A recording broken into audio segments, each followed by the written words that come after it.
This is going to be my third look. Let's use this section. D2 brush, and I'm going to start with some clean canvas. Notice that I just grabbed from the sides.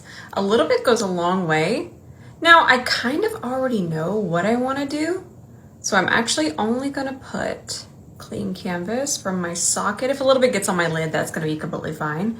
But I know that I'm going to carve that lid area in a little while, so I'm not just going to take the product there and focus it there. I'll focus it kind of from my socket to my brow bone. Like I said, I want to do a cut crease, so I'm going to actually start with this shade, and I'm picking up a lot of product, and I'm already just going to start to press that into my socket. Bring it over this way. Wow, that's a lot of pigment. I'm going to pick up more, and I'm going to finish going this way. Picked up a little bit more, and I'm just going to start to tap and transition this a little bit, just kind of soften the edges. I'm going to switch brushes. I went to an E28, and I have a little whisper of that gray on the brush, and I'm just going to tap to smooth and transition the top part. Never worry about underneath here when it comes to a cut crease. We really just need to focus on smoothing out the top part to kind of create that blur. This matte black has not disappointed me. Wow. I'm going to make sure that I'm pushing this and pressing, because this level of intensity, when it comes to black eyeshadow, they can become patchy. And I don't care which black eyeshadow it is. If you're wanting to get the most out of it and you want it to be this intense and not over blended, this smaller brush and these pressing motions are the key. Swiping back and forth with this, just press that on. Back to this shade. Anytime you have a pressed pigment of this intensity, so eyeshadow and pigment are a little bit different. We could do a video on that. But pressed pigments, they just need a little bit more finesse. But when done right, they are so intense and so incredible. So that's just something to keep in mind. I wish I had always known the difference between a pressed pigment and just a classic shadow, because I would have had a lot better eye makeup days had I known the difference. My Solar Water E29, I'm already going to start to do a little bit of cleanup and melt. Let's melt through here. I'm using the E29 because it's not going to take away as much. We're not even worrying about any of that right now. We're just kind of doing our initial cleanup. We gotta finish everything much later once we get our complexion on. Now this is always so satisfying. Let's start to carve this. And if you've ever wondered why I use micellar water, maybe not Vaseline and other things, I find that Vaseline leaves a residue. Oh, I can tell I used a sparkly shadow with this. That's okay. Anyways, I have used Vaseline, and no matter what I did, I had to go ahead and clean it up anyways with my micellar water, because I found that it left so much residue that it just didn't really hold shadow nicely. And also I find that this particular micellar water, the way that it dries down, it never leaves a residue, and it's just so easy to work with. Now we're still going to be melting this through here, maybe some powder foundation. We'll see when we get there. But let's go ahead and finish up our lid. I'm actually so excited for this. Love this eye primer. And if you hear goblin noises, Douglas is eating a treat very loudly. Douglas is the dog, by the way. The snoring is the cat, Jean. Let's start with this very incredible silver. Just making sure I'm getting it really nice and even on my brush. And then I'm going to start here. That is everything I dreamed of. Gorgeous. This might be one of the best silvers I've ever worked with. It's honestly a true foil. It's like I'm putting on a liquid, but it's obviously a powder shadow. This is stunning. 1,000 out of 10 on this. I actually think it could be kind of cool if we take this shade and we just place it up here. And if you ever need to move around sparkle, grab a spoolie and do it. You can kind of dust it away, and it's just a really easy way to control intense sparkles. Now for this blue, this just speaks to me. I have a feeling I'm going to be using this blue a lot. And I'm just making sure there's a lot on my brush. By the way, I never ever wet my brushes. The fibers, you don't have to wet them. But I do like a really nice eyeshadow base.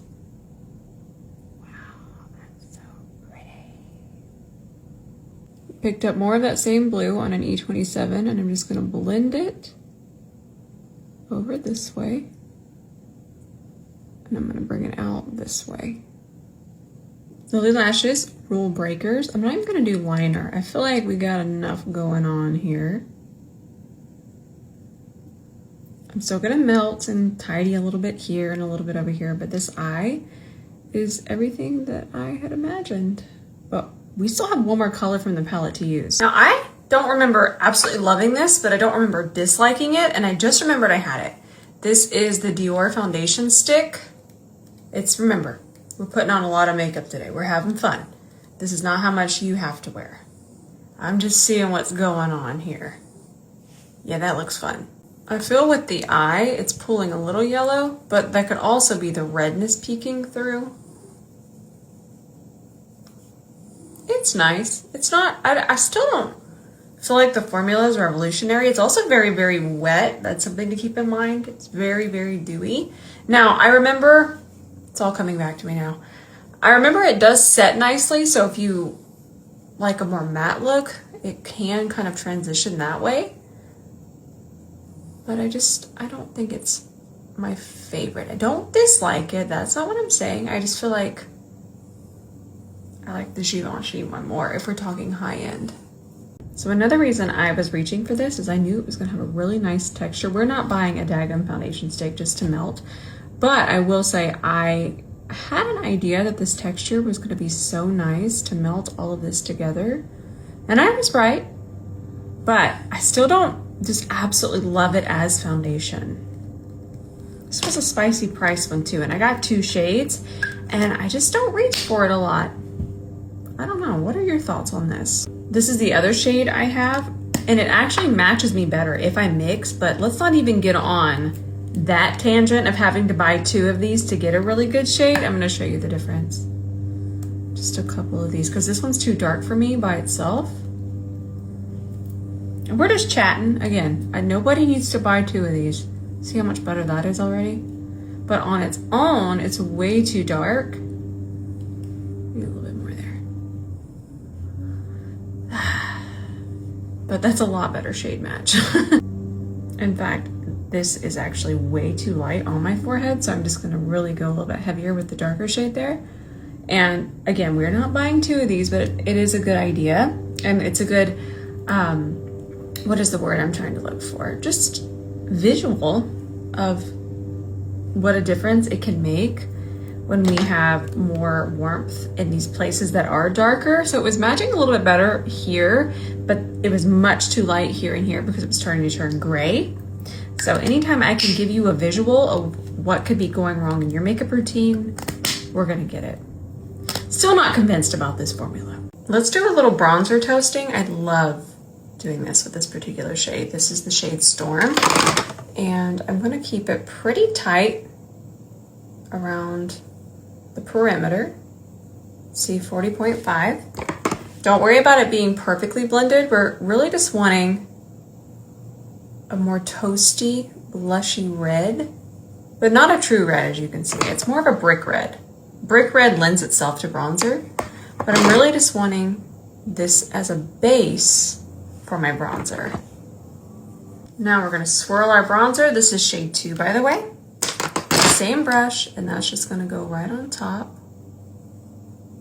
Just to warm everything up. Melty, melty.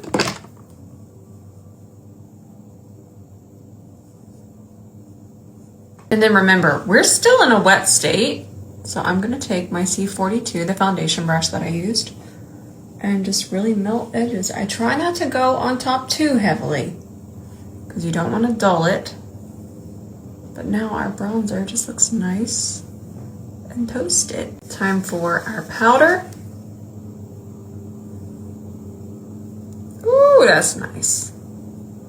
Don't forget, we still have to add all of our accents with that kind of ghosty blue. Very excited. Let's do the Stila liner. Just half of my wall. Look at how intense that is. We're just gonna do half. Then we're gonna do another Stila liner on the outer part. D26 and a little bit of the blue shadow that's through here. Let's connect that.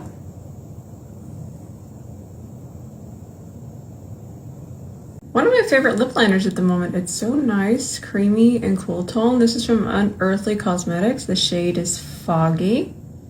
Now this is a party we need to go to. This is the shade Aurora from Queen Cosmetics. And I thought it'd be fun to kind of mimic the eye. Also, this lip feels so late 90s, like literally feels year 2000 to me. So fun. Now it's time to finish our look. I'm very excited. I'm gonna use an E27. Ooh, that's really nice. And let's go ahead and place it on our inner corner. Now, I do have a little bit of fallout, and that's completely normal. But again, just the spoolie. If you have some, you just dust it right away.